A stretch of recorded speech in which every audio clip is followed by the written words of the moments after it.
On this Friday, I want to take you back in time. I want to take you back to the 1880s. Do you remember watching the old westerns where the outlaws were chasing each other through the countryside and shooting at each other? Well, let's advance to 2021. The same thing happened last night, except the outlaws, instead of being on horses, were on motorcycles. I guess you could call them iron horses. What I'm about to tell you is just a messed up situation by a bunch of messed up people. The information I give you is preliminary, and the reason I give you this disclaimer is nobody's telling us the truth. I know that's a news flash, but it's not working in their best interest. But we've cobbled together some information that I'm about to give to you. We apologize that we had to have the interstate shut down for a protracted period of time. However, we had bullet casings from 3 different firearms scattered over a half mile. And here's what occurred just after midnight. Ronald Donovan, who's 38 years of age and a black male, is a member of the Sin City Disciples motorcycle gang. He and at least 2 other motorcycles were eastbound on Interstate 4 through the county, headed toward the Orlando area, when along came 2 thug riders, a different gang, on at least 2 motorcycles, and passed them.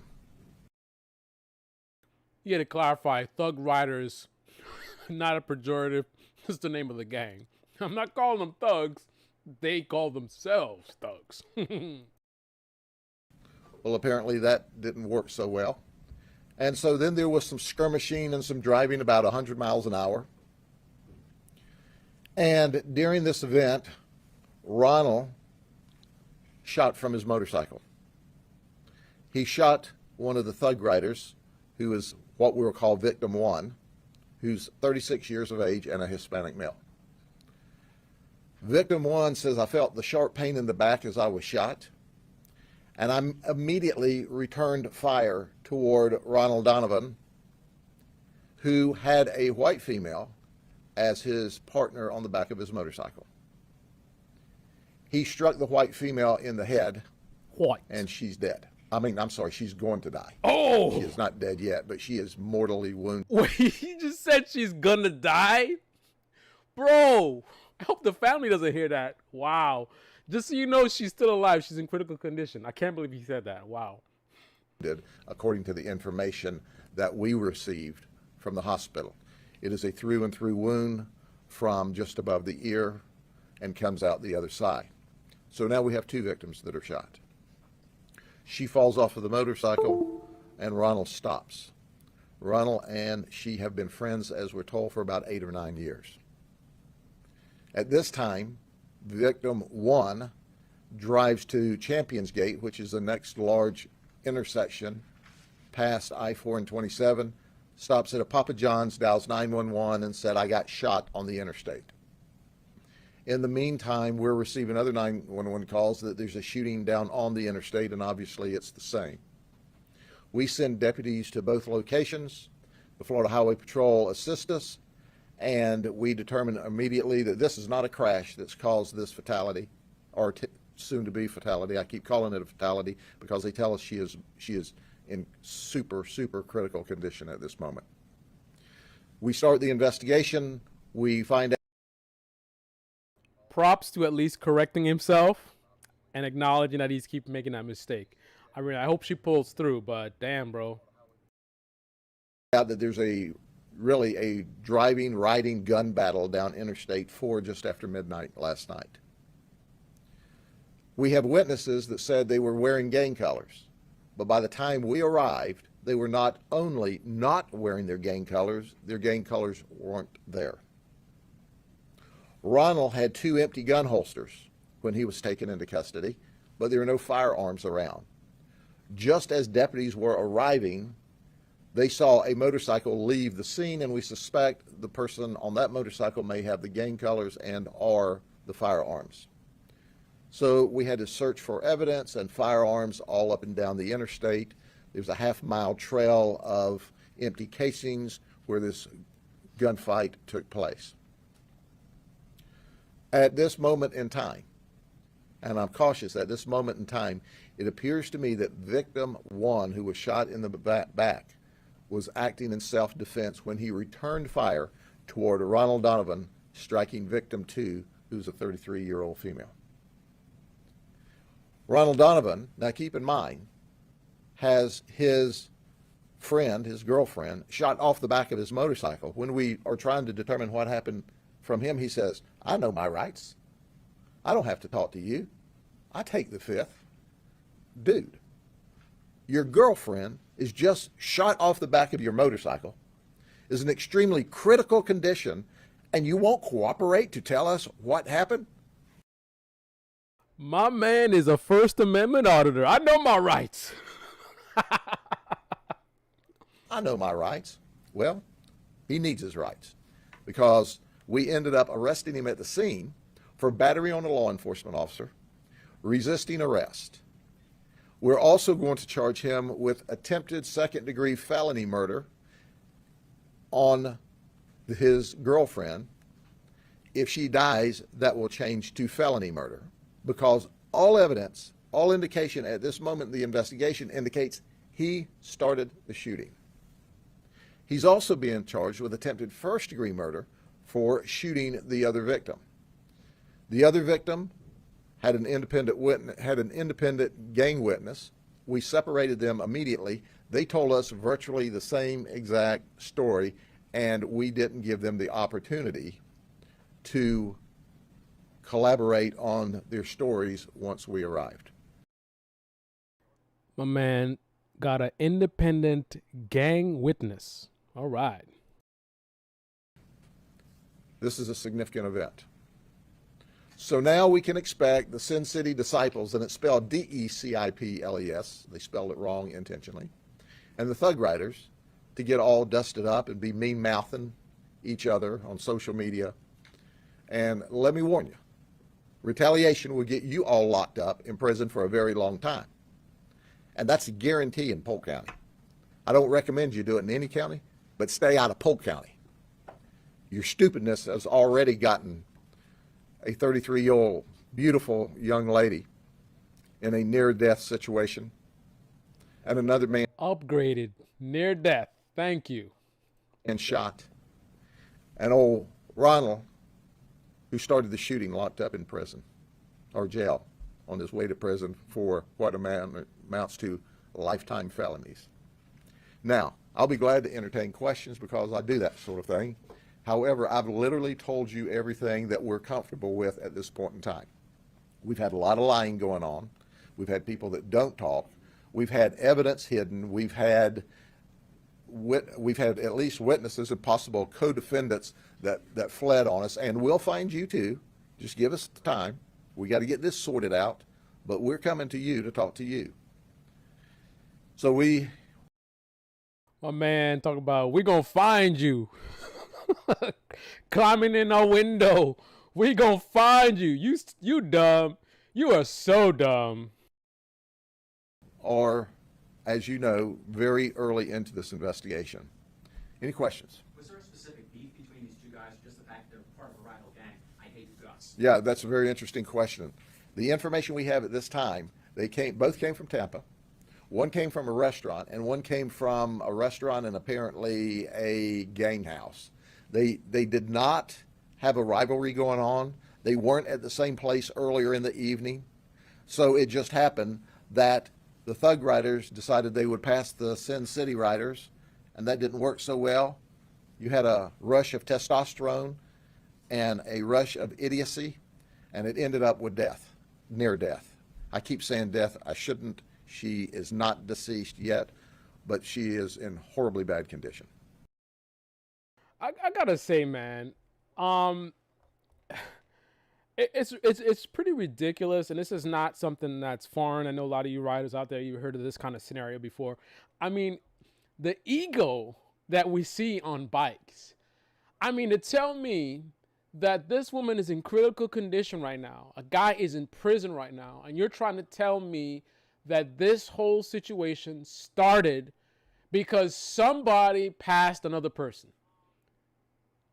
How dare you try to fly by me or whatever it is? And I got to give full credit, though, that I was not there. So I got to be careful of what I'm saying. Just like how this sheriff kept saying that she's dead and she's not dead. I wasn't there. Now, one thing I know that, I mean, ain't going to be no shooting off of that. But one thing I know that that bothers me in a scenario that's like this is I see a lot of, other vehicles on the road. They're supposed to respect motorcyclists. Like when we're in a lane, we have the same authority to that lane as any other vehicle. But that respect is not given. You have vehicles that will try to pass you and they'll do it in your lane. They'll share your lane. So they'll go around you, but they're in your lane instead of going into the other lane. They would like they would a normal car. That's unacceptable. But what really bothers me is when another motorcyclist does the same thing. Just because you're on a motorcycle and you can physically squeeze through on my lane does not give you the right to put my life in danger while you're passing in my lane. You go around like you would any other vehicle. Don't disrespect my lane like the cars do, right? We bikers, we don't like when cars do that. Why are you going to do it to me? I'm cruising, trying to enjoy my ride, and you're going to get in an R1, whatever it is, and you're going to come with some woo in my lane, and then just before you go do your nonsense to showboat or whatever, I don't expect you to be in my lane. I'm in my lane, and maybe I see an obstacle on the ground, and I swerve to avoid it and ride into you, and now I'm dead or I'm critical condition, all because you decided to pass me in my lane trying to show off. So I say that to say, I don't know if that's the scenario. He just stated it as if somebody passed him or something like that. And then because of that, it was kind of ego thing. Like, who do you think? Like, I'm faster than you. And then, I've seen that before. People get all, crazy like animals. But possibly, maybe somebody did a dangerous pass.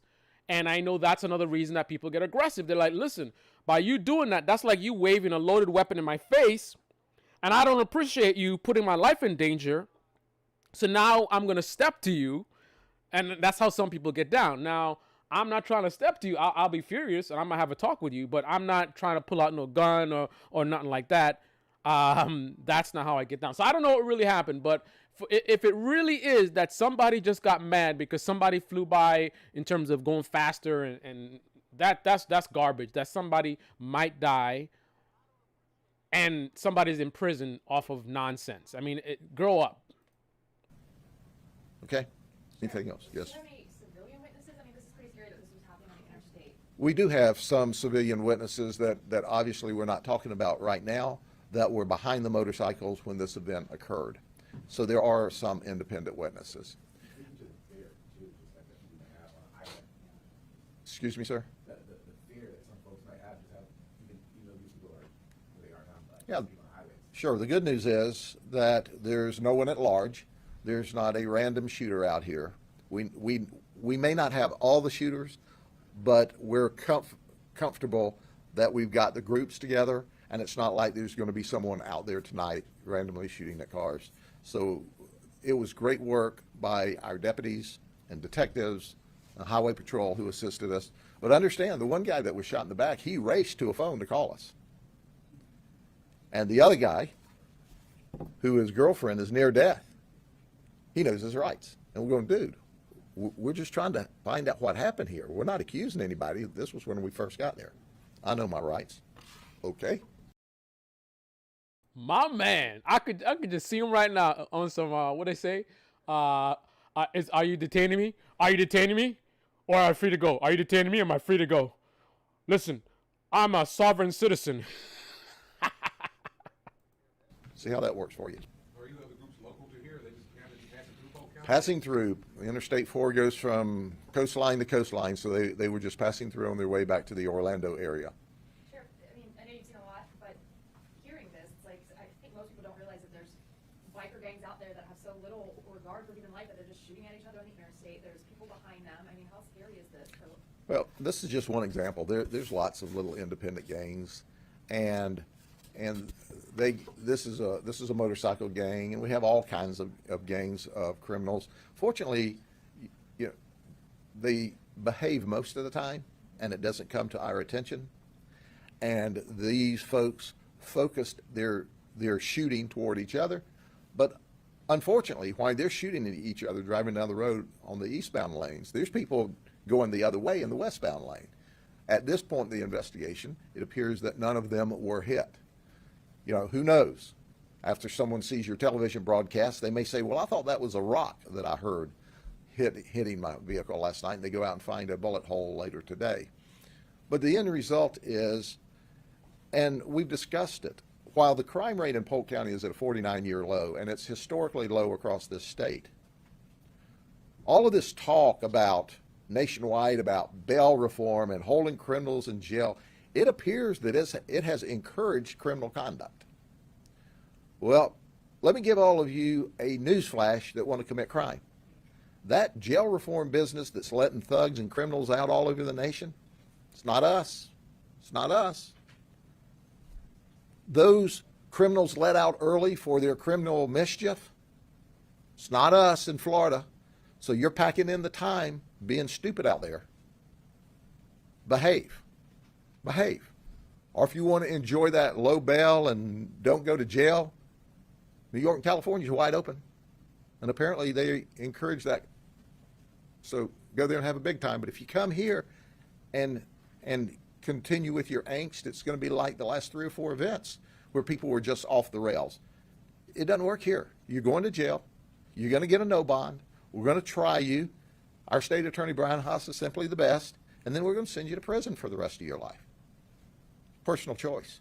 You make a bad decision, we're going to make a good decision. Guaranteed.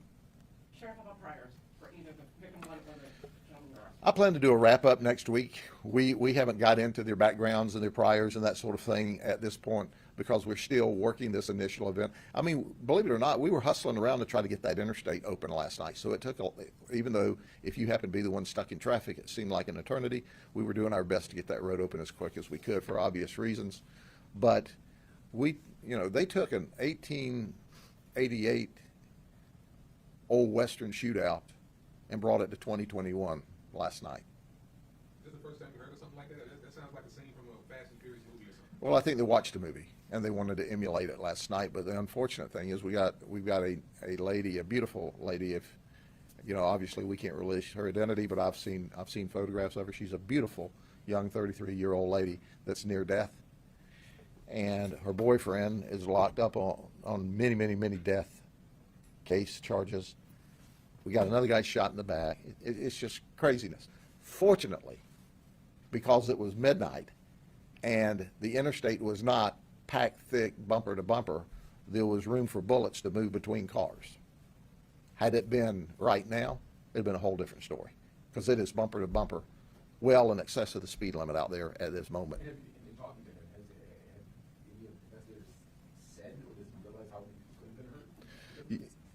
Yes, sir, but see, it's apparent to us after trying to talk to this man, he was born smarter than the rest of the world and only got smarter as he aged. So he's someplace around 842 points on the genius range right now in his mind. And he didn't seem to care at all when he was talking to us. And this is initially, we weren't accusing him of anything. We just wanted to know what happened. But I suppose that when you're trying to talk to a guy and he's got 2 empty holsters there, he would need to have a lawyer because you got empty holsters. That guy's got a hole in him. Your girlfriend got shot off the back of your motorcycle. That ain't a good night. Anything else? Going once, going twice. Have a good weekend. We hope to give you a wrap-up on this on Monday. And what are you doing? This is the air outside your... I thought you were behind the desk all the time. I'm glad to see you again. You do an awesome job, and we miss you out here.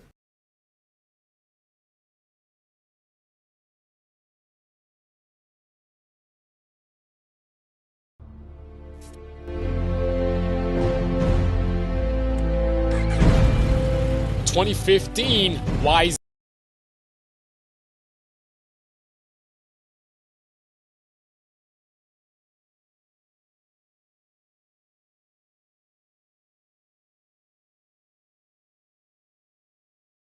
ZFR1 and the R1M.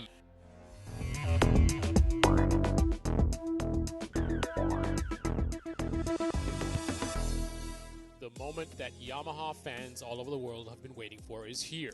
I present to you the 2015 YZF-R1 and the R1M. The 2015 YZF-R1 comes in 3 colors: Raven, Team Yamaha Blue and Matte Silver, and Rapid Carlisle's picks. Also, check out the electric motorcycles. And don't forget, I have plenty of car videos too. Go ahead and click on that subscribe button, and welcome aboard.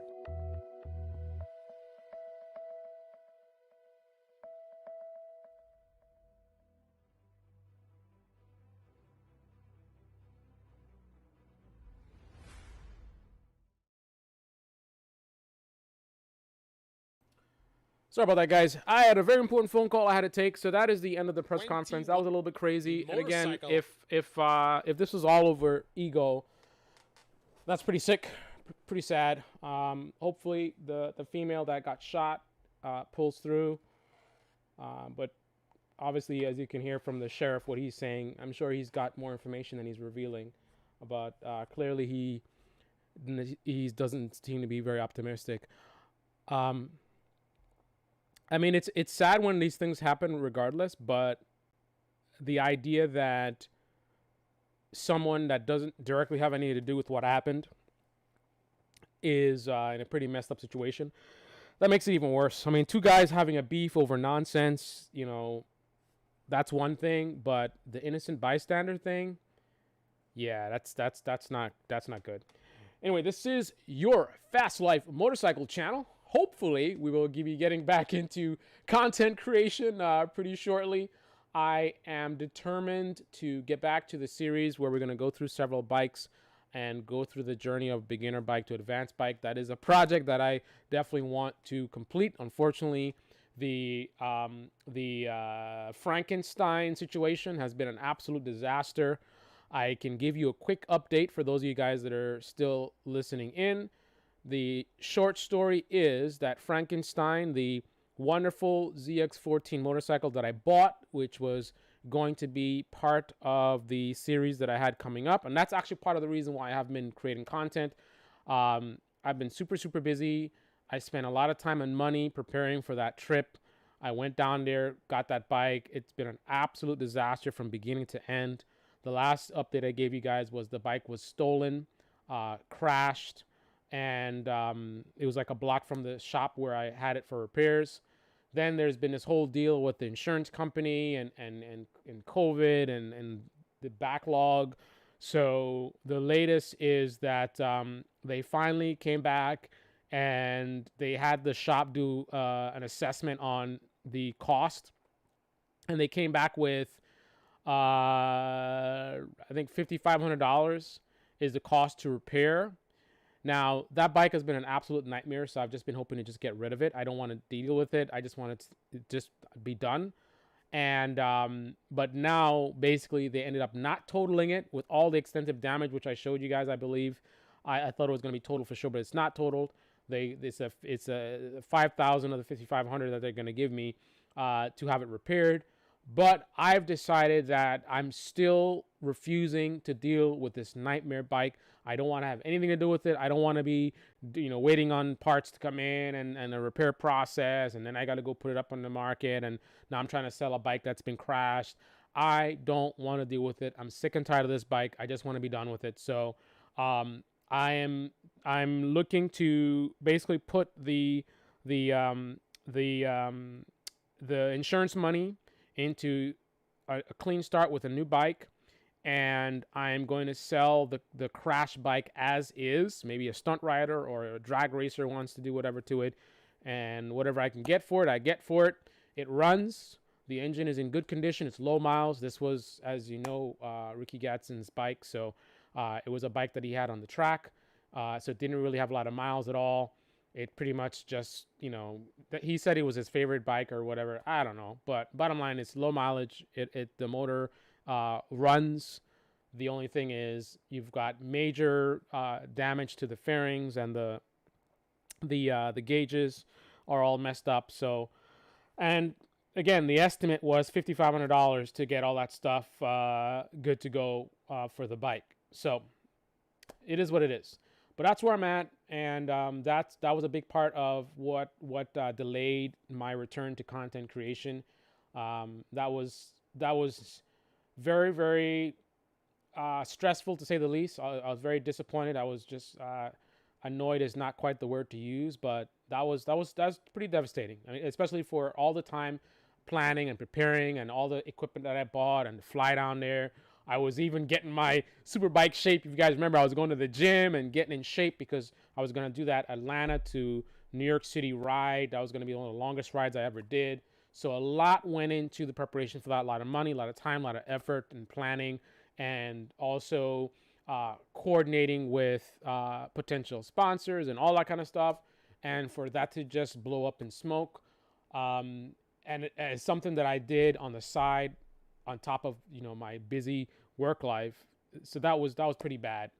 So I kind of, and then the pandemic and everything. So anyway, trying to get back into it. So be patient, but we are definitely going to be back at it again with the white vans. All right, guys, thanks for watching. This is your Fast Life Motorcycle channel. Yay, yay. I'm out.